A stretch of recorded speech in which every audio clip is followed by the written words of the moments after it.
everyone. I'm Ravi Kapur. Welcome to the special edition of Diya TV Dialogue with Dr. Sundar Iyer. He is the man, for better or worse, most known now for a caste discrimination case that he was involved in at his time at Cisco Systems. We're going to get into that and namely what's going on in California with a very controversial bill, SB 403. But before we go into this entire ruckus around caste, I wanted to get to know Dr. Sundar Iyer a little bit more, and I really appreciate you speaking to us really openly for the first time about your story, about how you even got into the situation, because what's happened to you could potentially face other people in the near future. Now, for those folks who are just catching up on this particular story, Dr. Iyer here is a tech executive based in Silicon Valley, and he was sued by the state of California. Now, he's been fully exonerated.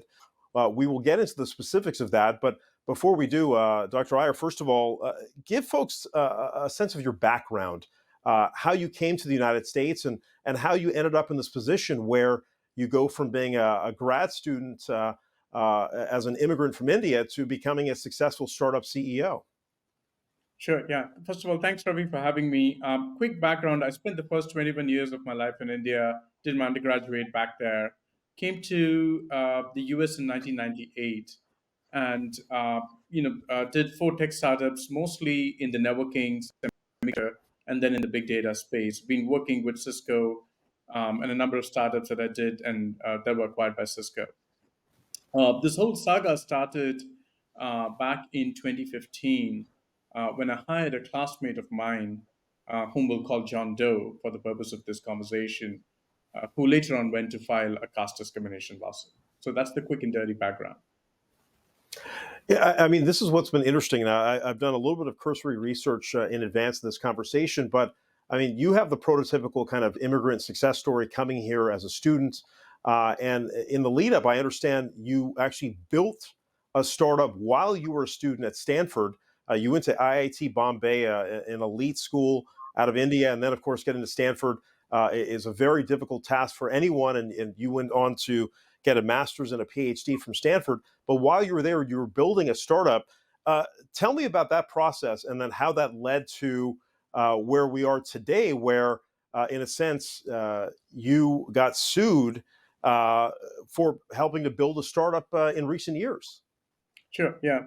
I was working on my undergraduate project back in 1997, which was in the sort of internet security space. And networking was hot in the 98 to 2000 era. And that sort of resulted in me doing a startup along with senior founders in sort of the internet security and virus filtering domain. Um, at the same time, I was also studying at Stanford, so I ended up working and studying full time. And that's generally been a theme of what I was doing. I did my PhD and then built startups around my PhD research. And so it was sort of a natural evolution of ideas and working on academic research that had relevance to industry. And when you're going about your business here, you end up at Cisco. You sell this one startup to Cisco, and then you stay on thereafter. Tell me about the evolution of your relationship with Cisco and how things ended up where this latest startup got into a pickle. Sure thing. Yeah.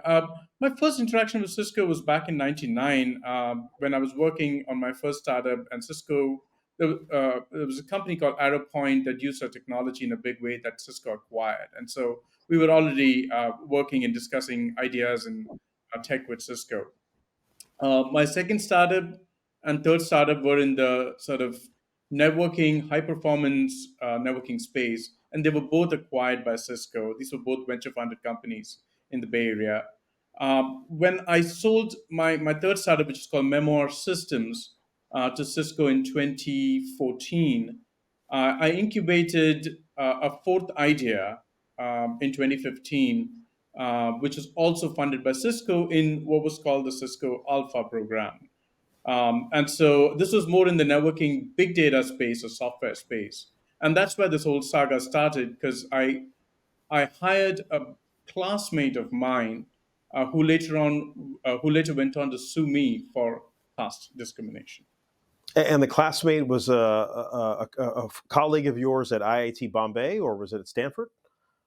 He was a colleague of mine at the IIT, correct? Yeah, I mean, his name is kept anonymous, so I will keep information about him to what is in the public record only.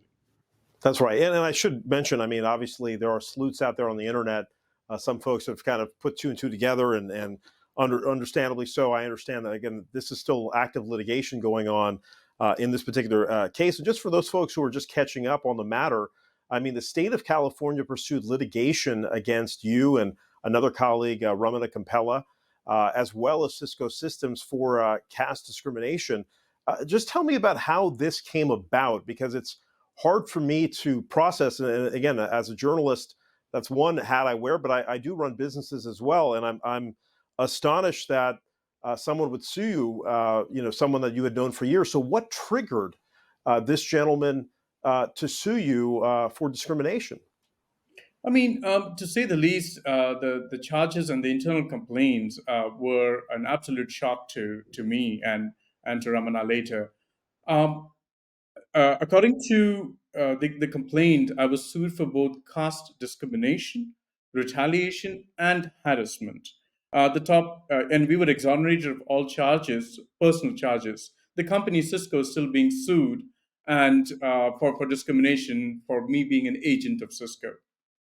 Um, in terms of the specifics, John Doe alleged that he was not given the head of engineering position, and he claimed that was because I discriminated him based on his Dalit caste, Dalit being what he defines as the lowest untouchable caste. So that's the quick background of the discrimination claim. He then later on went to file multiple other internal complaints that also allege retaliation and also, interestingly, allege caste based harassment. And harassment, as you know, is a serious charge. It includes personal conduct and comments that you may have made against an employee.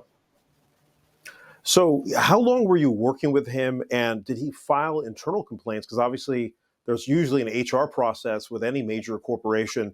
So, tell me about the lead up before even the litigation started, before the state of California intervened. I mean, tell me about that process as someone that recruited this gentleman to join your team, and then obviously at some point things unraveled. Right. Yes. I mean, this is fairly public record, but the first complaint started in November of 2016, where he filed his first complaint. And I was, of course, not even privy to that because only once you file a complaint does the Cisco HR come and then let you know later that a complaint has been filed and then you're interviewed and so on. There was a litany of complaints that he did, both internal at Cisco to other managers after I left the group, and at least four managers have been named in the complaint. And there were, I think, essentially a bevy of complaints over a 2 year period. He then went to the state of California's, what is now called the Civil Rights Department, to file his administrative complaint. And after 2 years of mediation, subpoenas, discoveries, and sort of, what have you, in 2020, the California Civil Rights Department sued us in court. So during that process, 2016 to 2018, were you actively managing him? How does a company like Cisco, obviously, most of us who deal with HR, usually they're trying to mitigate risk to the company, and Cisco is a very large enterprise. So what did they do to handle the internal complaint? Were you isolated? How was this thing handled internally before the state intervened? Yeah, so I mean, to say the least, both Cisco, myself, we did everything possible in whatever we could to help mitigate the circumstances. Recall that I was the CEO of my startup, and I had the goal of making sure that all of my employees were successful and we could sell the company back into Cisco as part of the Alpha program. We had technical and customer milestones to achieve. So it's not something that I could just walk away because somebody complained against me. So I did my best to both handle things, help John Doe, of course, in copious ways, as you can see even from public records, and there'll be more that comes out. Cisco, of course, did everything in their capacity to look at every HR complaint. In fact, I faced a barrage of complaints, and every time John Doe complained, I had to spend time with HR to go through his claims. So he was not the only person that complained about this particular startup environment. I mean, again, you don't have to get very specific, but when you're dealing with complaints internally, and obviously, as you know, we all have colleagues, and people's feathers get ruffled. Uh, what are you doing to try to assuage situations, and why did this thing get so inflamed? Well, I mean, how do I put this, Ravi? You can do pretty much, well, let me put this in a different way. Discretion is the better part of valor, is a beautiful saying in the English language. I've always believed that. I'm never a person to want to fight with anybody. I'm never a person who wants to, bicker over petty things. You can do pretty much everything possible to help and assuage a situation, but you can still get sued. So there are situations where there's nothing you can do. So, when this litigation popped up, there was a private litigation that he sued you and Cisco and your colleague initially, or he went first to the states and made this complaint through their mechanisms? So in the state of California, every employment discrimination, harassment, or retaliation complaint goes to the state body, which is now called the Civil Rights Department. So he went to the Civil Rights Department, and they did an administrative sort of investigation, if you will, and then the state sued on behalf of John Doe. And when this came about, how was this handled internally? Were you isolated from the startup? Were you allowed to continue to lead? Also, I know you don't want to speak for Ramana Campella, but he was also named. Why was he named as well? I guess, was he a direct supervisor that ostensibly offended this gentleman? And just tell me about how this whole thing was handled in those early days. Obviously, we know you've been exonerated, but tell me about, I mean, filing active litigation, especially something of this nature, is serious. So, what compelled the state to act on John Doe's behalf? Well, so I guess two questions, but to answer your first question, obviously Cisco did all of their investigations and found that we obviously didn't do anything wrong. So we continued in our positions to execute for the what we had to do for the rest of the startup. In terms of why the CRD sued us, I cannot speculate on their intent. But if you look at the amount of data that we provided them, including exculpatory information and copious amounts of HR records for more than 2 years from multiple supervisors, managers, and other co workers, to us it is unfathomable that the state would want to sue. Just to start with one example, when they sued us for caste discrimination, we pointed out to them that John Doe had not even applied for the head of engineering position. In fact, open court records show that he had not even shown an interest in the position.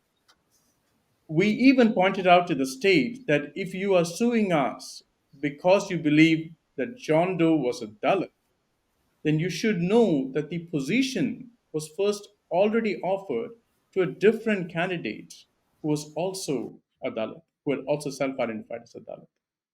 Yet the state of California decided to sue us. That's just on the single discrimination claim, and of course, I'll tell you more about the other claims.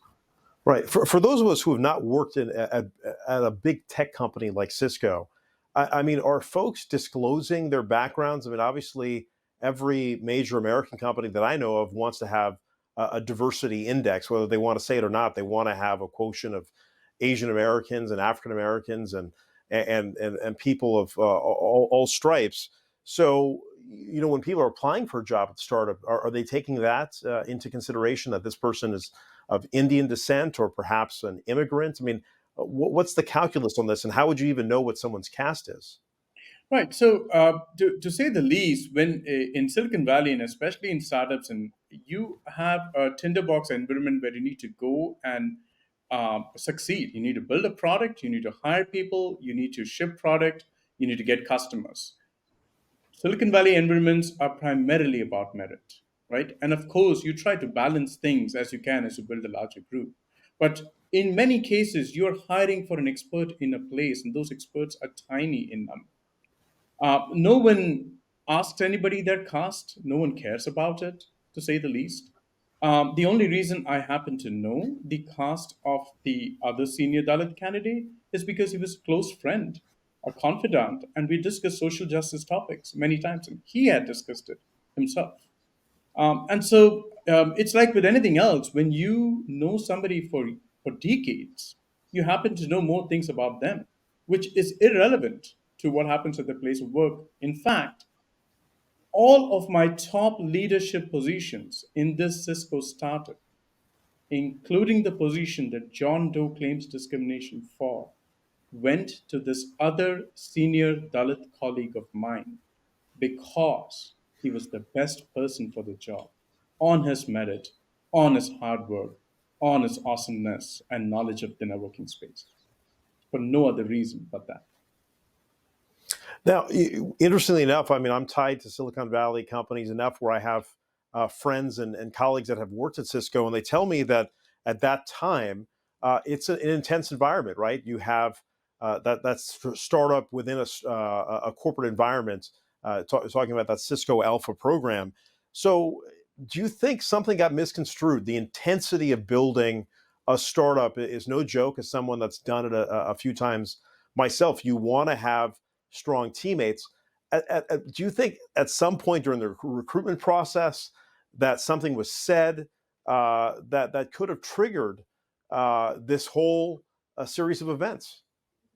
Well, I mean, if you look at the lawsuit, it's a sad thing because what the California Civil Rights Department has done is quite a sad saga.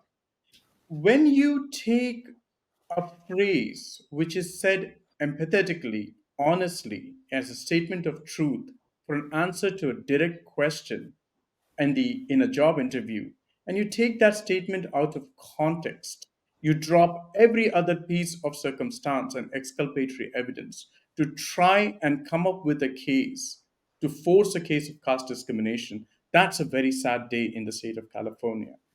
The state of California alleges a single sentence that says John Doe was not on the main list, which was allegedly said by me. The state of California does not want to give you context, does not want to tell you why the question was answered, does not want to tell you that there was a question that was asked of me, does not want to tell you that it was in a direct interview context, does not want to tell you that I am obligated to speak the truth on a candidate's resume. But the state of California wants to pinpoint any particular word from any particular conversation and misconstrue that purposely to create a case of caste discrimination. That's a very sad thing. In fact, in our last motion, we pointed out that a statement of truth is not harassment, right? When I say that John Doe is not on the main list, independent of the state dropping context and coming up with a story around it, independent of that, a statement of truth is not harassment. Right? So just to say the least, if you look at work environments and where the CRD in particular is headed, you can pretty much take any work environment today, record any conversation, and pick any word out of context and sue anybody. That's a sad situation today. I mean, look, I'm being sued, or Cisco is being sued, and I'm accused of caste discrimination, of Dalit discrimination in a Silicon Valley group where every position has been first awarded to another senior Dalit. You can just sort of, work out the logic of that. But that's the Civil Rights Department for you. And this main list comment came from where? It came from an email or came from an actual discussion? It came from me answering a direct question on a candidate's job interview.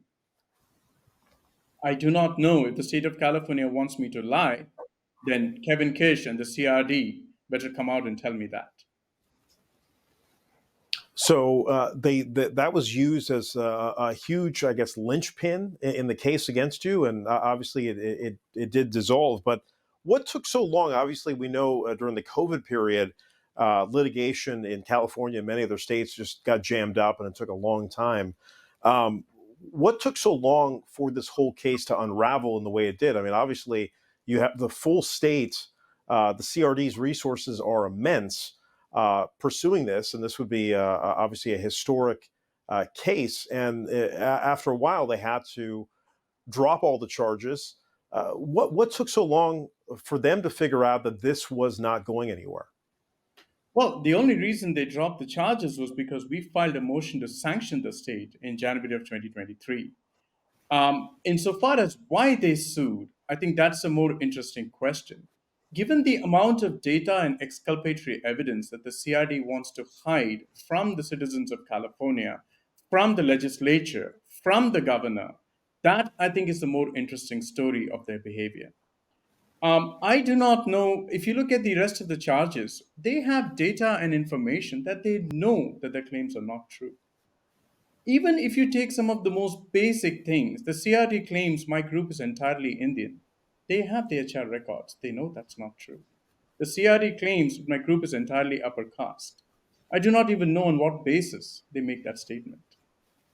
The CRD has not even interviewed the other senior Dalit colleague of mine in 7 years, while claiming that there was an environment that was hostile to Dalits. There are, I don't even know that I've lost count of the number of claims that the CRD has made that they know that cannot be true, that they know that cannot be true by their own internal records, by their own records, by their own plaintiffs.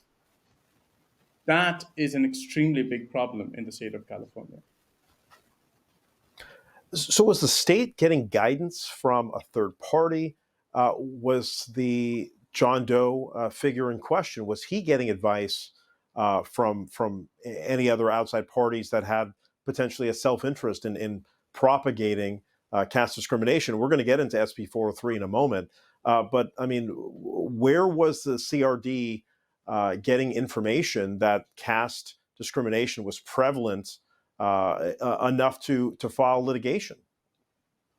So it's pretty clear from the lawsuit that the CRD has been working with Equality Labs. In fact, Equality Labs and the CRD, there's so much information in detail from the lawsuit, from the use of their surveys, from the use of their statements in multiple motions. And in the use of statements that are so terrible in the light of what a civil rights department should do. The CRD is literally racially targeted Hindu and Indian Americans. The CRD claims using the Equality Lab survey that 1 in 4 Dalit Americans has been physically assaulted or raped by upper caste Indian Americans with no data whatsoever, no corroborative evidence whatsoever. This claim has been made, if I believe, more than 6 times in court records, in appeals court, including in verbal motions. I do not know how a civil rights department can treat an ethnicity that way and get away with racial profiling of an entire ethnicity with no proof or data whatsoever. The CRD even makes extremely xenophobic statements about Indian Americans, including it starts with saying Indian Americans are overrepresented. I didn't know that merit is a crime. Life is hell working under an Indian manager. These are the CRD's platforming of claims working with Equality Labs. So it's pretty clear that the two organizations have been working in cahoots. In terms of why they've done that, I do not know, and that's above my pay grade, and I think someone needs to get to the bottom of that. Well, and just to be clear, Equality Labs, for folks that are unaware, is a Dalit civil rights organization. They've have gotten quite a bit of scrutiny for the way they go about their business. A lot of folks turn to them for leadership on caste discrimination. At the same time, there's a lot of pushback about their tactics and their methodologies. And so this caste survey that they have propagated has gotten distributed widely. But in this case, in particular, the court, is it true the court did not accept their findings of the survey that they conducted? That is true. I mean, even worse than that, the survey themselves acknowledge that it's unscientific. There are a litany of statistical errors. There is a whole snowball sampling where Equality Labs went and picked a particular set of people from a particular caste. They've even dropped data from people who said they did not believe strongly in caste. I mean, you're literally dropping data and samples to come up with a factoid. But worse than this is, even if you took all of that into account and you just took one of the key conclusions of the survey, which is 26% of all Dalit Americans have been physically assaulted or raped by upper caste Indians. Where are the reams of police records to substantiate that? That should be almost 10 to 40,000 police records today. How does a civil rights organization that is meant to be impartial, that is meant to be at least basically scientific, that is meant to do a modicum of fact checking, how does the civil rights department put out such a survey in a court 6 to 8 times? That is the biggest shame. Yes, our judiciary has not been broken so badly, and so the Cisco judge did throw out that survey. But how does a state organization even put up such a survey? That's a shame. Now, what was it about your defense team as well as the court itself, the judge? Why were so many holes poked through this survey? I mean, obviously, this survey has been used quite a bit by universities around the country to get caste discrimination on the books at the CSU system and at Harvard and places of this nature. Even Seattle passed a caste discrimination bill in the last year. So, what was it about this case that the Equality Lab survey just didn't pass muster? Well, first of all, you had a judge who was focusing on first principles. And in a judiciary, of course, standards for evidence are meant to be strong and meaningful and scientific. Of course, you would argue that in academia, standards of evidence should be even more strong and scientific. But unfortunately, we don't see that. We don't even see that in the legislature today with SB 403. So it's a very sad state in America, in California, that you have people, whether they're university administrators, if judges, of course, but whether they're legislatures, they need to be able to do a modicum of fact checking.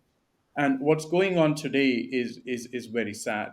When I look at any system, I don't come at it from a sense of bias. For example, perhaps there are many Dalits who have been physically assaulted or raped. Let's just take that as a possibility. Let's allow that possibility to exist as either true or false, and let's tease the information, let's tease the data, let's try and understand. That should be the way one should approach any topic.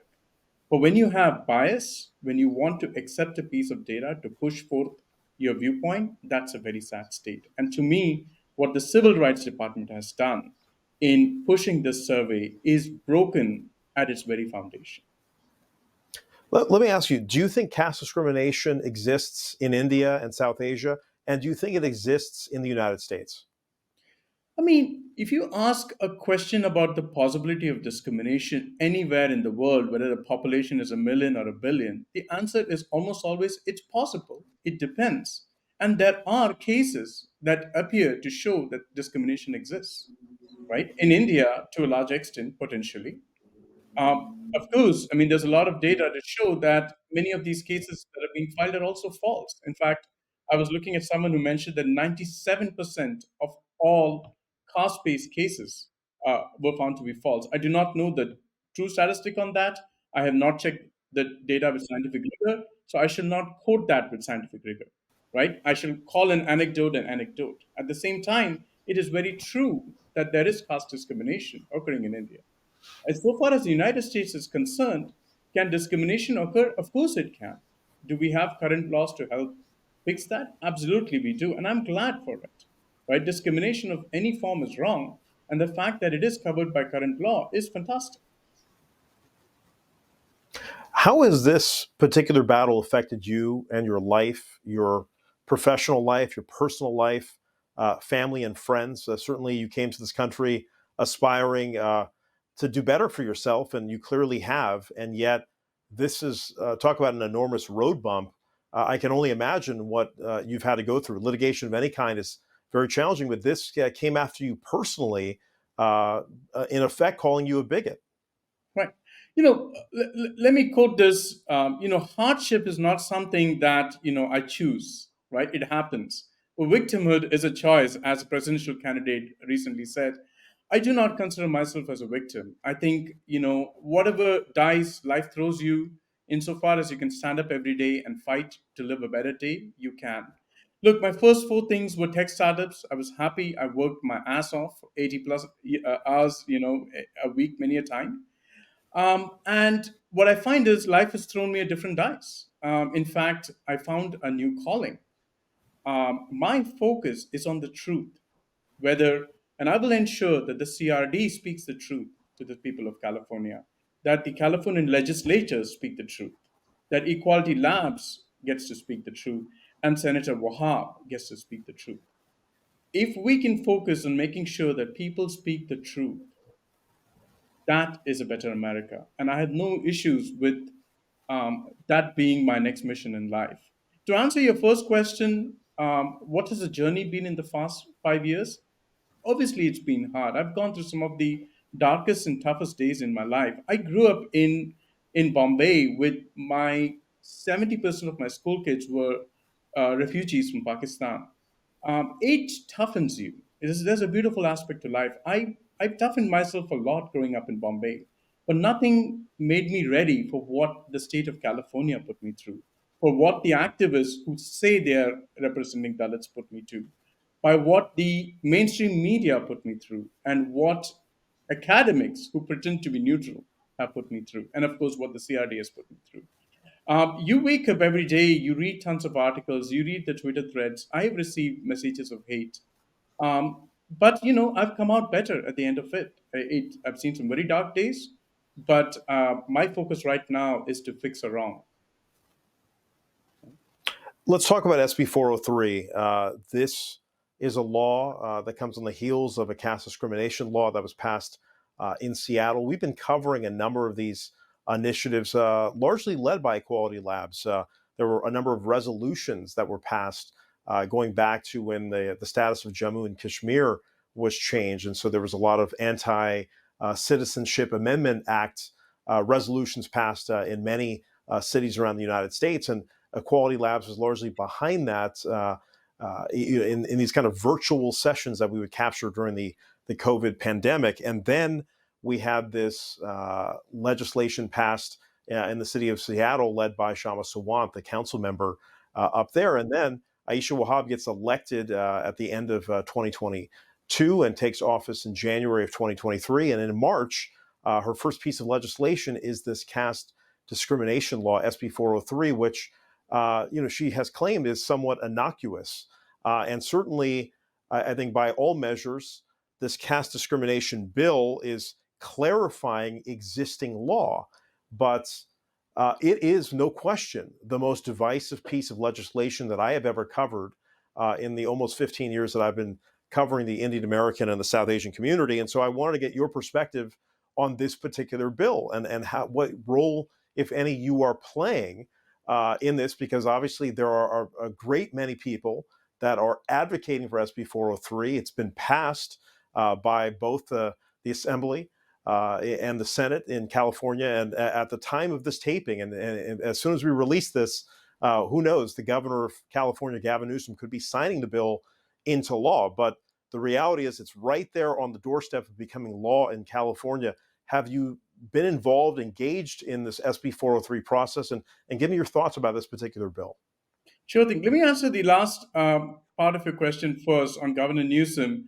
My quick summary on this whole question is, who will tell Governor Newsom the truth? Will it be his legislatures? Will it be the activists? Will it be somebody else? I have no idea, but someone needs to tell him the truth. Let me go back to the first part of your question. I've always looked at any conversation with truth as the foundation. Okay, let's peel SB 403 into two different parts: the process of the bill and the bill itself. Right? I'll comment on both. If I look at the process of the bill, the saddest thing about SB 403 is the fact that the legislative sponsor, Senator Wahab, does not sit down and say, I would like to understand caste. I would like to do a community consultation. I would like to get multiple opinions. I would like to come up and write a beautiful bill, if it makes sense, that is worded carefully and properly with proper data and facts. She did not do that. She introduced the word caste on the last day before the bill goes public. She called it an ancestry bill. On the last day, she introduced caste. Was there meaningful public consultation on it? No. What are her first versions of her bill? They are discriminatory directly, they're facially discriminatory. She calls out South Asians in her speech. She calls out countries, India, Pakistan, Nepal, for caste discrimination. She has words like Dalit and Adivasi calling out oppressed communities in India, basically implicitly defining oppressor communities in India. These are not what I would call ethical actions. These are not the words of a senator that I would like to represent me. These are not what I want to see from a person who is fair, who is neutral, and who wants to get to the truth. What else did Senator Wahab do? She introduced and milked the Cisco case to the Senate. She literally called out the Cisco case, holding her own Cisco co workers guilty. Why? Because she perceived them as upper caste co workers.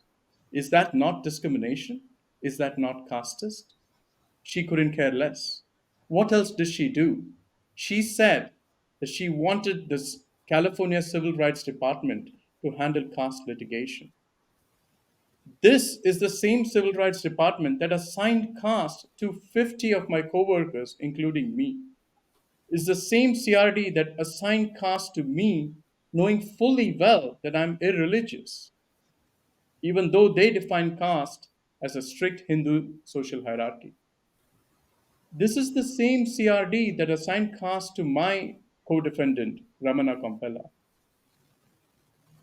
And it's the same CRD that Senator Wahab wants to hand over to do caste litigation. That is unethical and that is wrong.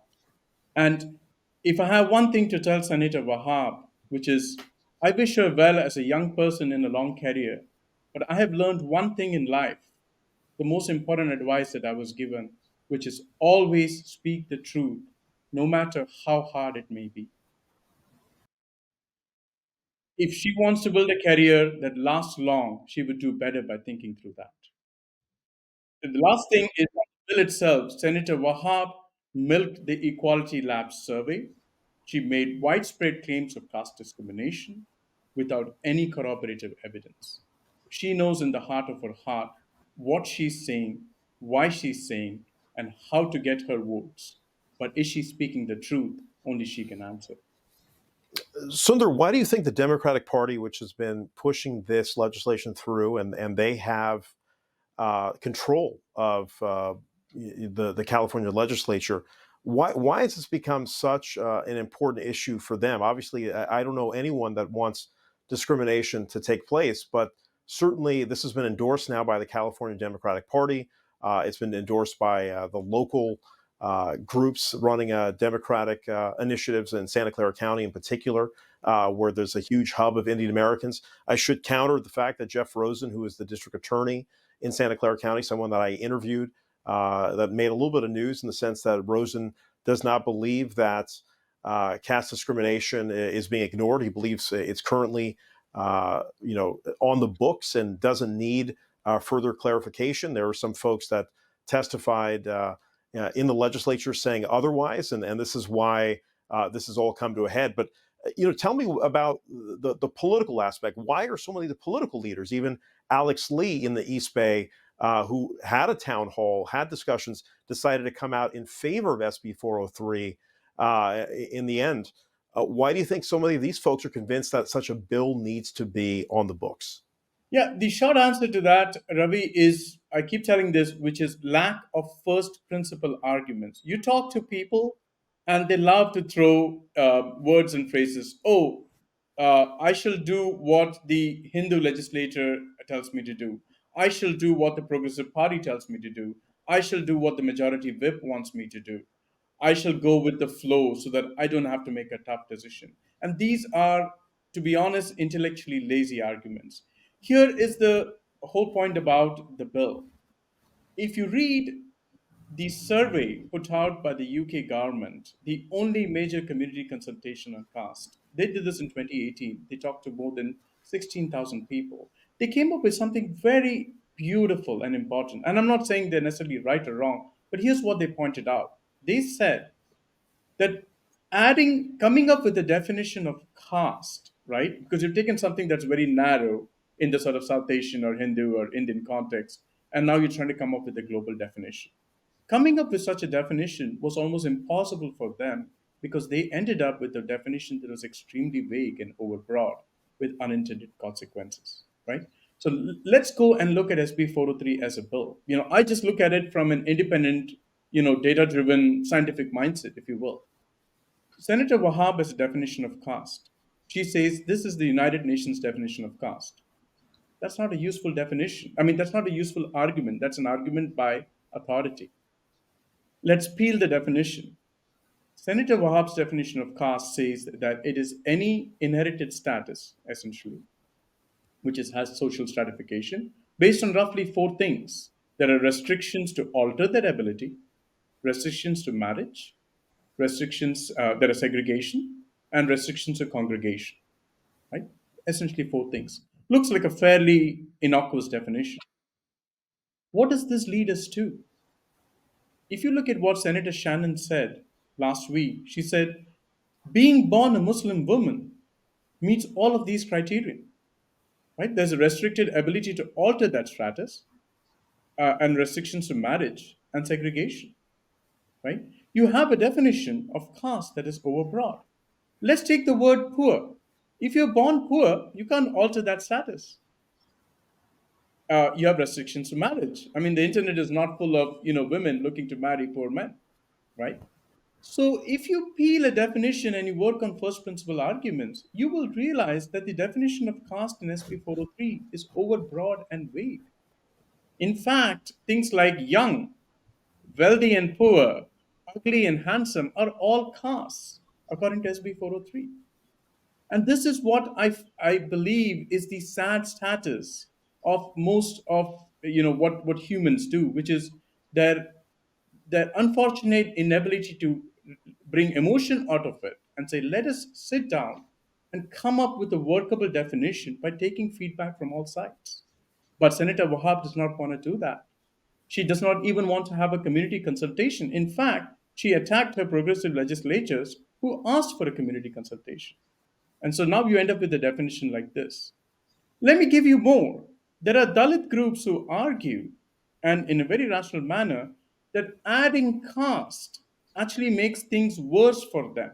In fact, the UK government has said the same, which is creating a definition of caste means you're taking discretion away from judges in terms of case law, giving the widest discretion to judges to interpret caste in any way, shape, or form, which includes subcaste and subtribes and jatis and varnas and what have you, is best done by leaving it to case law rather than throwing in a definition that constrains the judge. But do the legislators want to sit and understand this? Many don't.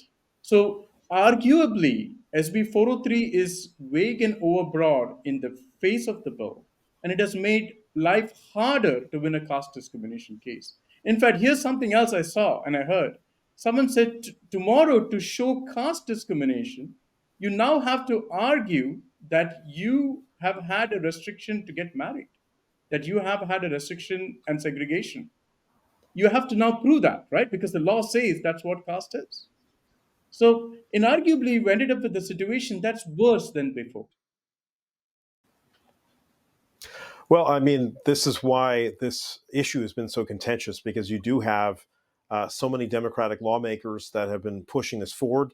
Very few Republicans, to my knowledge, have supported this bill in the state of California, but the state of California is largely Democratic, especially at the legislature level. And then, of course, in all likelihood, litigation would ensue if this bill is passed. And so right now, as we are filming this, it's the bill sitting on Governor Newsom's desk. And so we'll see what he chooses to sign. And obviously, there's a political calculus for all of these parties involved. And sometimes, things are passed because of a lobby that gets things done, whether things are being affected or not. Let's talk about, I guess, the next step. Obviously, it seems like you're passionate against this particular bill. I mean, what can you do from here? I mean, you've been exonerated in many respects. I don't know how else to phrase it, but you got effectively the scarlet letter on you for a few years. And it's been removed, and yet there are lingering repercussions. What has happened since you've been exonerated? What are you doing with your life? Also, what's happened with John Doe? What happened with the startup that you guys were working on together, passionately, ostensibly to create not just tremendous technology, but I imagine additional wealth. Yeah. So, I mean, a bunch of different things. But just to clarify, I am not passionate for or against the bill. I am passionate to find the truth about the bill. The saddest thing, and I want to, double click on that for a bit. The saddest thing I have seen today, and unfortunately, even more with the progressives, is their absolute inability to want to sit down and get to first principle conversations. Our own senator, our own legislative member, Alex Ash Kalra, I've approached him, I've talked to him. I just don't see any meaningful answers at a first principles level, which is, let's ask these questions. Is caste a facially neutral term? Let's have an honest discussion on the use of the word caste, right? Because dictionaries define caste as part of Hinduism. The CRD defines caste as part of Hinduism. Heck, every activist and Equality Labs themselves has thrown caste as a South Asian slash Hindu thing. And suddenly you do an Walter face and say, well, caste is now a universal term. I don't have a problem with that, but is that true? Right? Let's have an honest conversation about that. They don't want to have that. They don't want to have an honest conversation on the survey data. I have talked to at least two progressive lawmakers, and when I talk, I'm just trying to find data and facts as to how people think. I've had one progressive legislators members tell me, I asked them, how do you allow a survey that says 10 to 40,000 Dalits have been physically assaulted by Indian Americans? How do you not ask a single critical question on that? Literally, the answer I was given was that in the legislature, we have lower standards of evidence. I then followed up and said, okay, you have lower standards of evidence, but how is it that there are zero police records when the number of physical assault claims are 10 to 40,000? They had no answer. And that's a very sad thing. When you systematically want to suppress the truth, that's an extremely sad thing. And I see that in multiple legislatures, a lot amongst the progressives, but I do see some very, honest and wonderful people. I talked to Senator Josh Becker, and he was just, extremely neutral, went ahead, looked at the facts, and has asked some very serious questions. And that's what we want with our lawmakers, not to be biased, but to ask critical questions, right?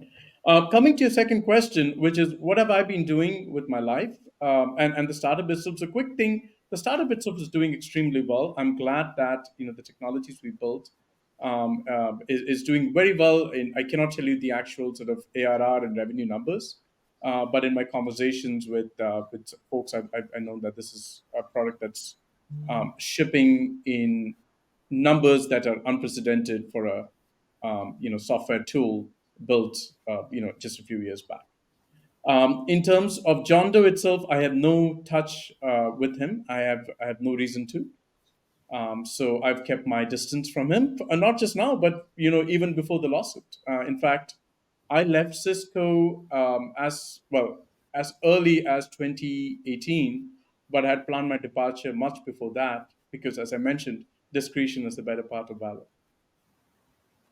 So you started the company in 2015 and then departed in 2018. Yeah, we started the company. Well, we spent a year incubating the company from 2014 to 2015. We started the company in September of 2015, and I had pretty much left by end of 2017, and then just put a transition plan in place. And I was I was more in an advisory position at Cisco for all of 2018 before I fully left. And so, in the years since then, you've been, I imagine this became a full time job fighting off these charges. Are you going to get back into technology? Are you going to take some time off? And this particular product, are you able to talk about, for those people that don't know what the startup is this now within the Cisco family of products? Is this considered still a separate startup? It is within the Cisco family of products. I won't go into much detail on it, even though I can. mainly because there are some anonymity issues about John Doe. So any detail I provide on the company and product itself, while I believe I legally can, I'm no longer part of the lawsuit, I shall refrain from that. And why hasn't this litigation been settled yet? Cisco is still on the hook. The state of California continues their case against Cisco Systems. Looking at the different documents I've seen, they and most corporations do this. They will settle a case just to get it out of their hair, right, and pay a token amount and move forward. Why hasn't Cisco done this yet? Well, first of all, I'm very glad that Cisco has not done this. It's important to stand up for ethics. It's important to stand up against fake and false charges. The bigger question, as you asked, is why is the CRD doing what they're doing? Just to double click on one of the charges, the CRD sued us for salary discrimination. They said that John Doe had low pay, and the current allegation is that he wasn't given a salary increment, which is in the low thousands of dollars, right? It's a salary increment in October of 2016. That's a annual increment, if you will. John Doe, per public court record, is being paid millions of dollars in compensation. And why? He's also being paid that money because I, the CEO of the company, didn't take any equity. I bequeathed 100% of my equity to all my employees. Despite that, and despite besieging requests to the CRD still sued us for salary discrimination in the low thousands of dollars. That itself, I believe, is a moral dilemma that the state of California needs to ask the CRD. I have no idea what Kevin Kish and the CRD do when they run their lawsuits and claims, but that claim itself to sue a CEO who has given away his entire equity for a few thousands of dollars, while John Doe makes millions. In fact, John Doe makes millions of dollars more than me. That tells you how broken California is. Why did you give all your equity? I mean, very few CEOs would have done that.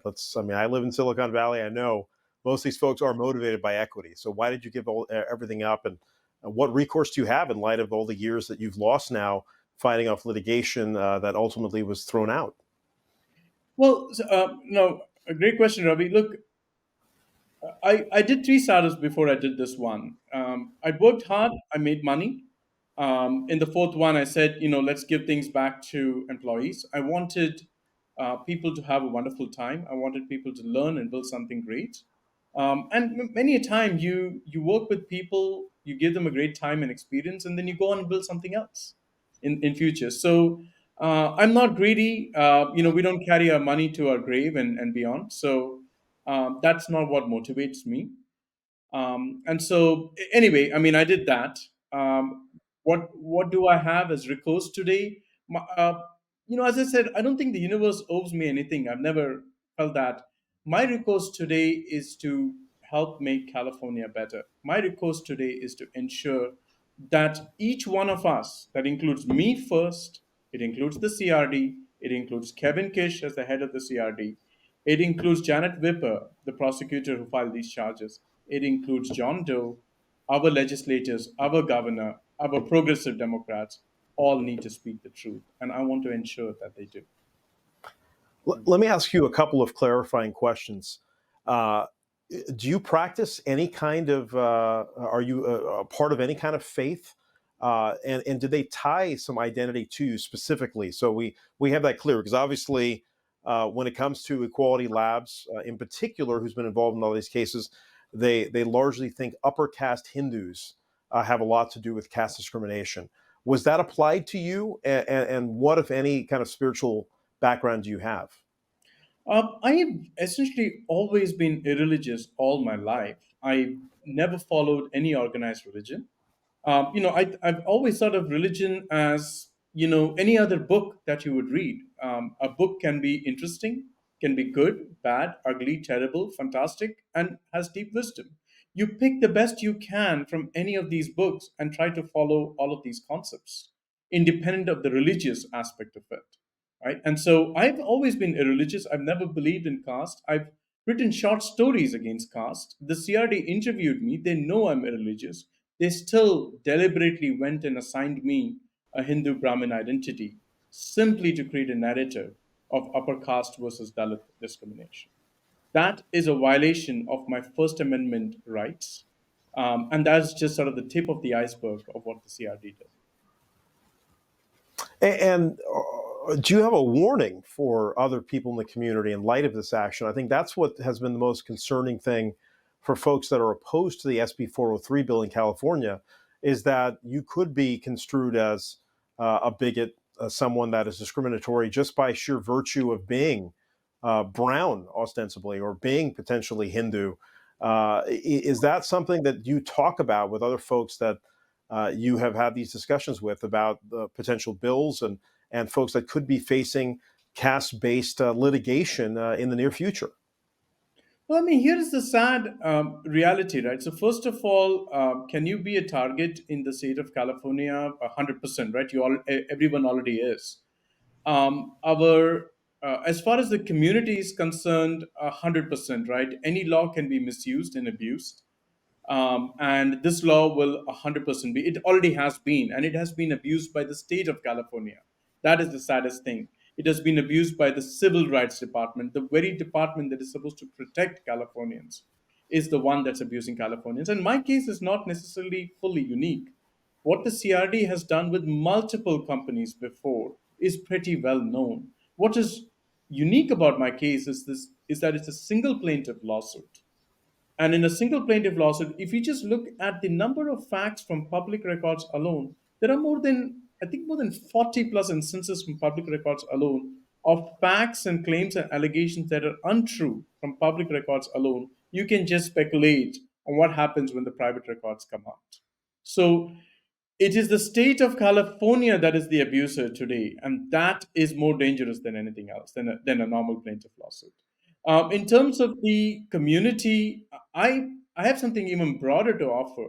If you read SB 403, and I do not know which progressive legislator takes the time to read this, or I hope the governor's staff reads this. This is way beyond the community. Every Californian is a target with SB 403. If you read SB 403's ancestry clause alone, that's clause, I believe, 2E9, if I'm not wrong. There's an ancestry clause followed by a caste clause. The ancestry clause allows anyone to sue anybody for any inherited characteristic. What is I think any inherited social characteristic, whatever that is. An inherited characteristic is overbroad. I mean, height, weight, eye color, wealth, poverty, class, these are all inherited characteristics. Does the state of California want that to happen? If that is the case, if Newsom believes that's what he would like, then it's open kimono. Everybody's a target. Um, uh, so not just all Californians, but if you look at some of the actions of the CRD, the fact that the CRD could violate our First Amendment rights is already a thing that every Californian needs to worry about. Let me give you a snippet. If you look at what the state of California did in the Cisco case, they assigned caste not just to me, an irreligious person, or a Hindu, that was Ramana or whoever. I don't even know what he identifies as.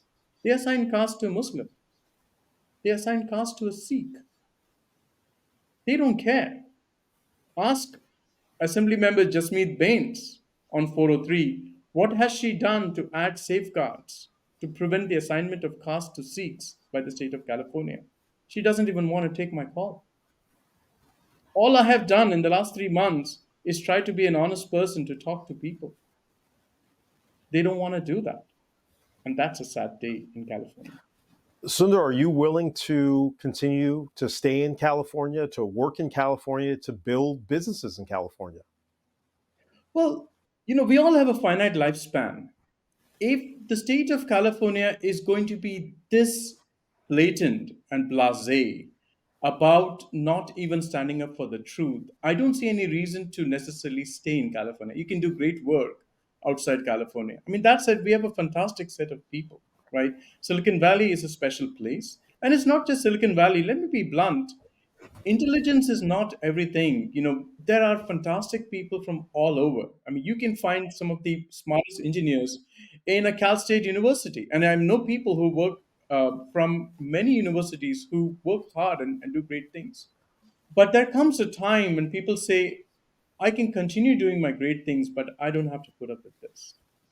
There are, I think, about 75 companies leave California, 75 companies at a large level that are known to leave California, of course, a lot more every year. The short answer to your question is I don't see a reason necessarily to have to do new things in California. So fair to say that you have left the state for good. I am no longer doing startups in the state, even though I spent 20 years of my life doing only that at 80 hours a week. I've given all of my youth and more to building startups and building things in California. Well, the short answer is I'm no longer doing that. And to me, it's not about me. I'm roadkill as far as this whole thing is concerned. Um, it just saddens me that people in power, whether that be a Senator Wahab, whether that be progressive legislatures, people who have the ability to make a change and to stand up for the right thing, they don't do the right thing, right? If you want to make California better, people who have the power to make it must stand up, right? But that's it. I'm going to fight the good fight.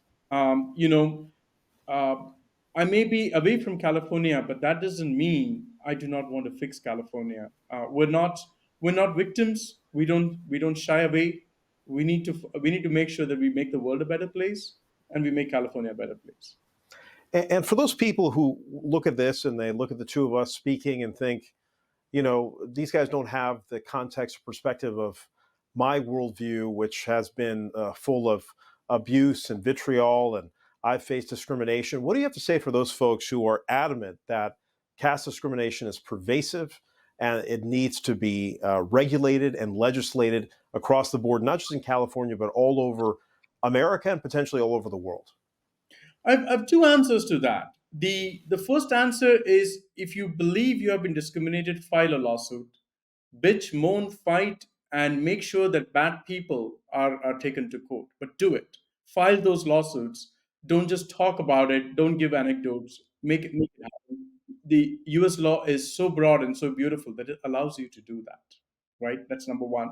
Second, we are people think about this being a fight between upper and lower caste. It's not. It's a fight between good people and not good people.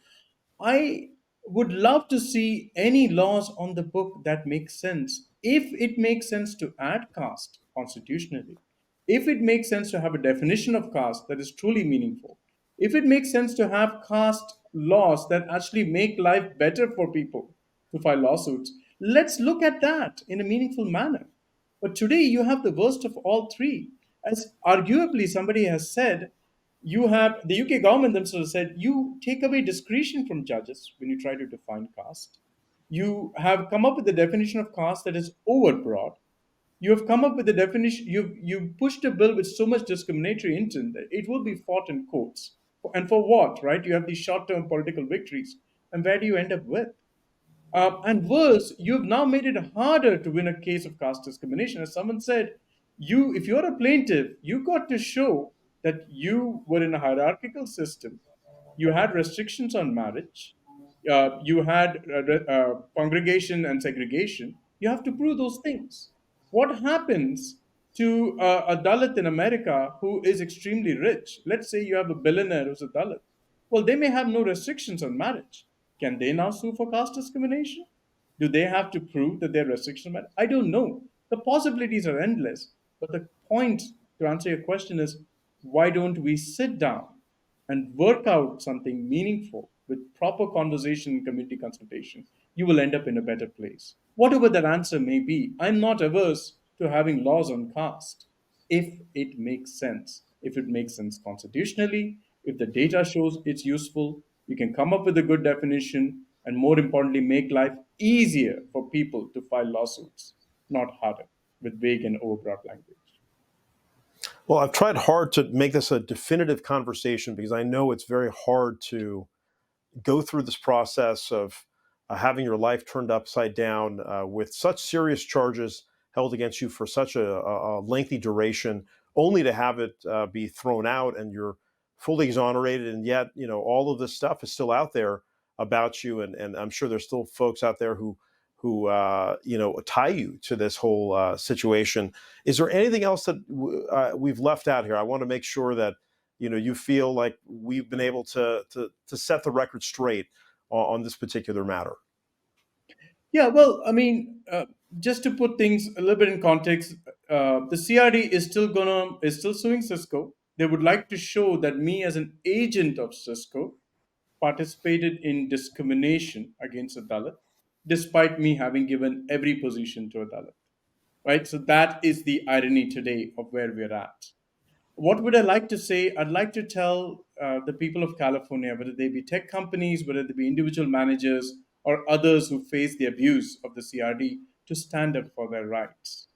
I have been told innumerable number of times, whether it be from a defense lawyer perspective of law, which is, people just cover to the CRD. People are afraid. I chose to speak. I chose to speak to you today, unscripted. I believe that we can make the world a better place when we stand up to truth and justice.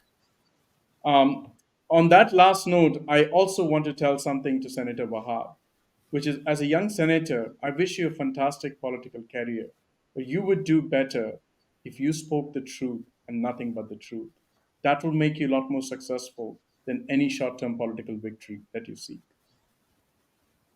Well, it's a message that certainly is being conveyed by so many people in California, and of course, Senator Wahab is pushing on, has gotten this legislation passed, and now it's awaiting Governor Newsom's signature, which is ostensibly going to happen any moment now. So that's why we wanted to sit down, and I'm really appreciative of you giving me this time to talk openly for the first time that I know of to any outlet, given that there is still pending litigation against your former employer in Cisco Systems. And I also want to bring one more thing up just for clarification and just for full disclosure.